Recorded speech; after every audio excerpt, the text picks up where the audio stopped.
Hi everyone, this is Pat Gillette from Dragonfly Art Studio. I just want to talk to you a little bit today about your inner voice. We have this inner voice, and it's our intuition, and it's where our deepest truth lies.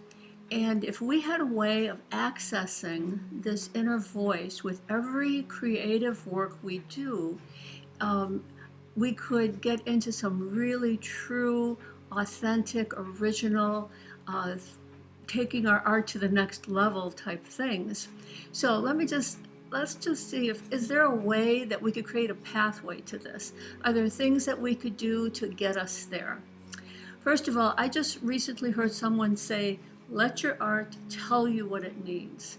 Now, I don't go around necessarily putting that question out there, but I mean, why not? If you put the question out there, it's like putting it out and opening up that you want an answer, that you're looking for an answer.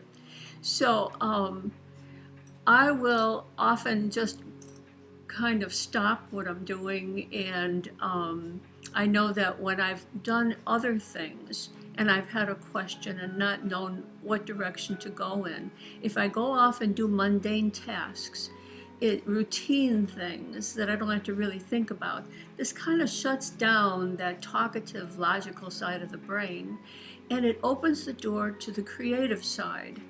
And then ideas will start to flow in, and at the strangest times, and you have to have a notebook ready, you're doing the dishes or you're cooking dinner or something, and ideas will start to flow into you, and it's really an interesting way of going about it. So maybe your art, really does have answers for you and tell you things and what to do. I know for me, with the last painting I did, I thought it was done and I walked away. But then what I found, that every time I returned, my hand went right to the media, the oil pastel or the paint or the baby wipe or whatever I was using. And it's like the hand touched a deeper mystery than the thinking mind could ever imagine. The thinking mind struggles with visuals, it can't put these things into words, but the hand knows, the body knows. The hand and the body remember images from dreams and what it did before. So if you can get into this without thinking, let the hand take over and touch the mystery. It's really a fascinating, amazing process. And I found I went away a lot and came back a lot, and each time there was something more to add, something more that it needed, but the hand knew what to put in there.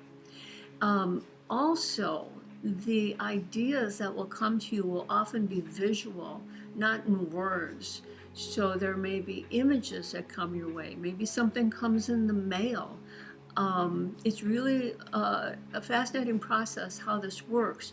Colors may strike you as being, oh my goodness, so gorgeous, and they belong in your work.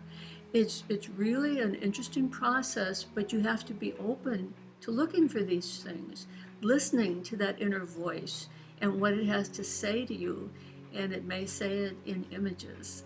So that's another thing.